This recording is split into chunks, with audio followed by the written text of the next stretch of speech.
Hi guys, how you doing? We're at the end of week 36 of taking 100 milligrams of sertraline to treat PPPD and CPTSD. I've been okay the last week since I last spoke to you. I've been at work for 3 days, had minimal marshmallow walking, not really been present. I think now the main thing for me is the sitting down without the massager. I know that's something I need to conquer, but I do feel like I need to go up on the medication because the anxiety is still quite high. I've been trying to do the emotional stuff, but I'm finding it challenging, particularly as there's things that are unresolved. And as I told you in my last video, I've got a lot that I need to do, both caregiving to my brother and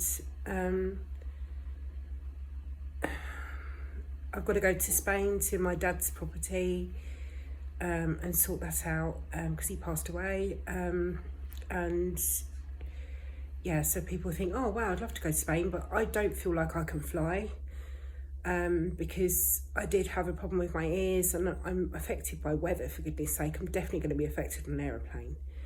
So we're driving, and then at least that way I can take the massager with me and everything else. No doubt I'm totally fine in a car, so it's going to be soothing for me really to be driving. Well, I'm not actually driving, but to be a passenger for that length of time, to drive from the UK to Spain. So but it's not something I'm particularly looking forward to. I'm looking forward to spending time with my other half and the travelling element, but it's going to be triggering going back there. And I've got to look after my brother, who's been suffering with depression and has started medication too, actually fairly recently. So I'm a little bit worried about him, and he needs my help to do things at his house. So I'm these are situations I can't get out of, and I don't think 100 is enough.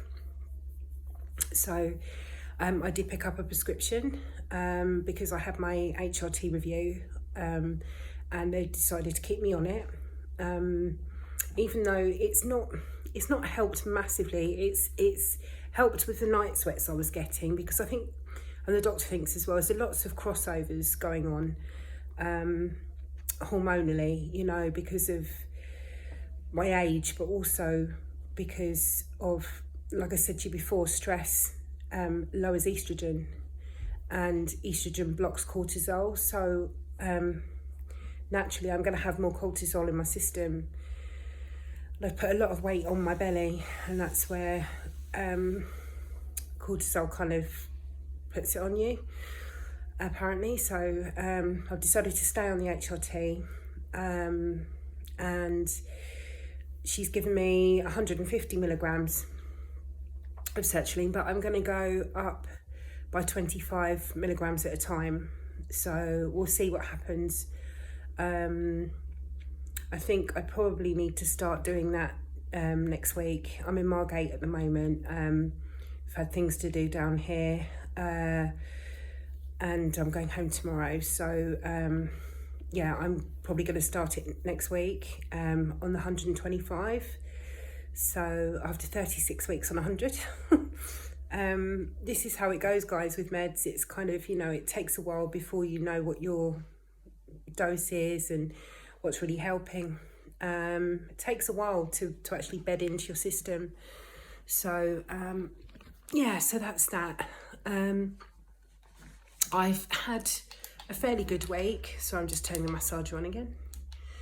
I've done lots of stuff. I actually got I wasn't drunk, but I drank a lot on Friday night. My boyfriend's in a band, and we went out to see him, and I had about 8 shots and I'm not a drinker at all, like hardly ever drink.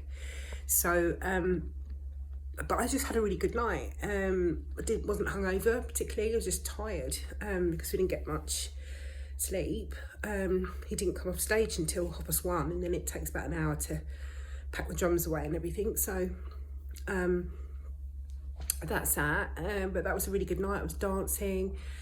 I was in a crowd, you know, it was a busy club, and, you know, it was dark, but I was still okay. I think it's just because I was distracted. But then I went out for dinner in this restaurant last night in Margate with my other half, and it's like a really big restaurant, open restaurant, with lots of tables and lots of people. It was really busy because there's a soul festival going on at the moment in Margate, and there's more tourists than normal, so it was absolutely packed. And I was fine before I went in there, but as soon as I sat down in there, I started to feel panicky. And I'd asked my other half to last week to watch Dr. Yo's videos, the one that she put together for loved ones. I can't believe I've not asked him to do this before, actually, but I asked him to watch it for me so that he had a better understanding of what's going on, rather than just trying to make sense from what I'm telling him and what he's seeing. And also I got him to watch the one that she put together for medical professionals, so that he can get an idea of, her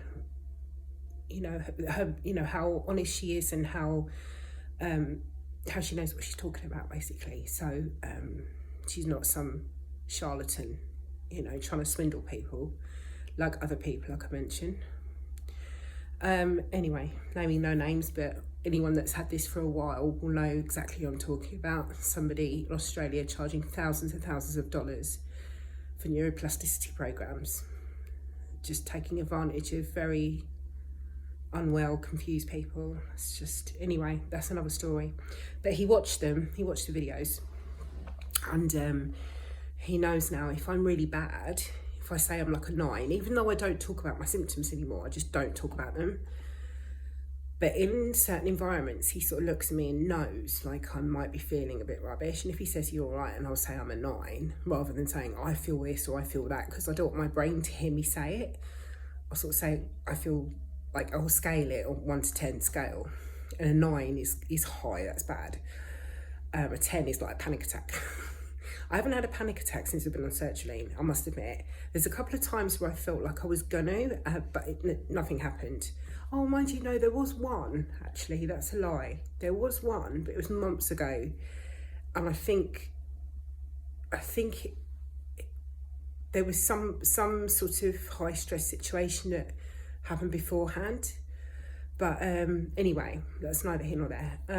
But I was a 9 in the restaurant, and he knew what to do, sort of to ground me, held my hand, like as if say, you're safe, it's okay.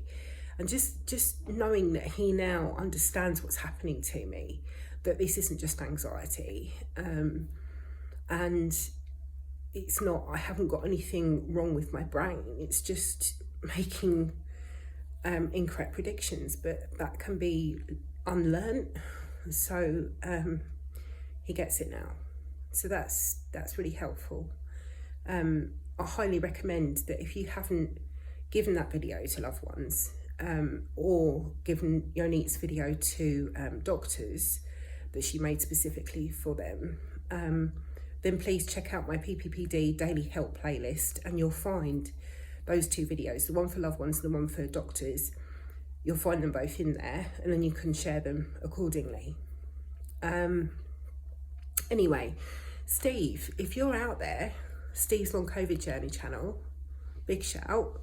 He messaged me on Messenger, I think it was the other day, with a link to vaccine damage payment scheme with the government, which, by the way, I'm already claiming for, but they're still waiting to hear from one specialist, so I'm still waiting on that one. But asked him how he was doing. He said he's doing really good. So I said to him, please update us, let us know what's happening, because it will help people. So hopefully he's not dizzy anymore, but he's on 150 milligrams, and he's been on that for a while, I think, a couple of months at least.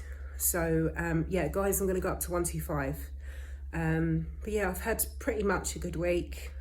Work has actually been a good thing for me, and I've got the balance just about right, I think, between, you know, working and sort of stuff at home and the horses, and yeah, so we'll see how the next week pans out.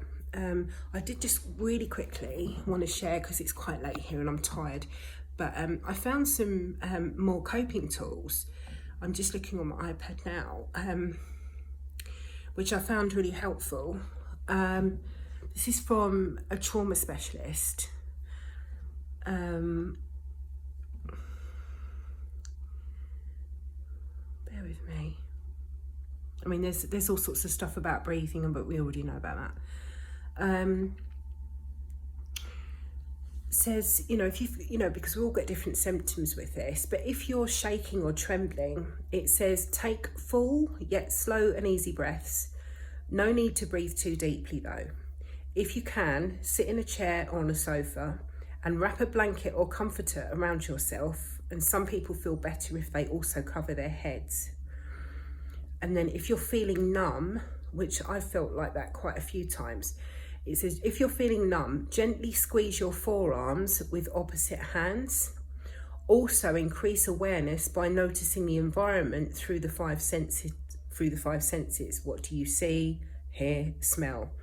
If you can, try touching or tasting something mindfully. If you're feeling hypervigilant, lengthen your spine while taking full breaths, paying attention to the rise and fall of the breath as it alternatively fills and empties the chest and or belly. If you have an accelerated heart rate, take your attention away from the heart region by paying attention to the sensations in your feet. Notice the feeling of being grounded and connected to the floor and earth beneath you. If you have a collapsed feeling in the body, some of my friends have had this before. They just feel like they're going to collapse and die, and it's horrible. It says, try pushing firmly against the wall with your arms fully extended, your head up, and using your energy to ground down through your feet.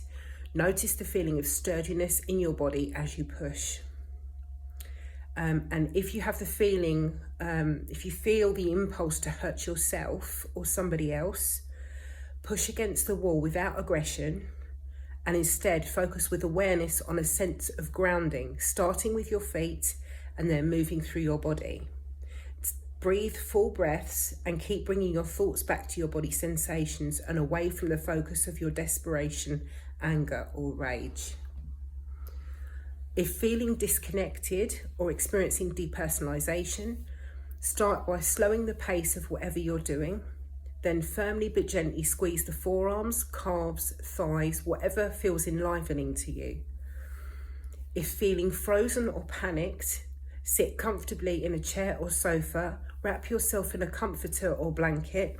Apparently weighted blankets are supposed to be quite good. I've heard people talk about this. Begin to focus on taking full, slow breaths, continually bringing your thoughts back to the present moment. Create a mantra for such moments, such as, I can be present and watch the waves of energy go by without getting caught in the story. That's if you're feeling frozen or panicked. And then shaking off the freeze. If you feel frozen, begin by slowly jumping off the ground and shaking the arms out when the feet land back on the ground. Take full breaths, mindfully inhaling when you jump and exhaling fully when your feet land back on the ground. You can also say something to yourself like, I am safe, I'm letting go. Anyway, I thought that would be helpful because I hadn't seen these coping tools before, and we all need them really for certain situations. So hopefully you can play this video back to the point that you need to, and make note of that. So anyway, that's that for this week. I'll love you and leave you. I do hope you're doing okay, guys. And let's see, next Sunday might be week 125. Oh, what a journey. Anyway, I'll speak to you soon. Love you lots. Bye.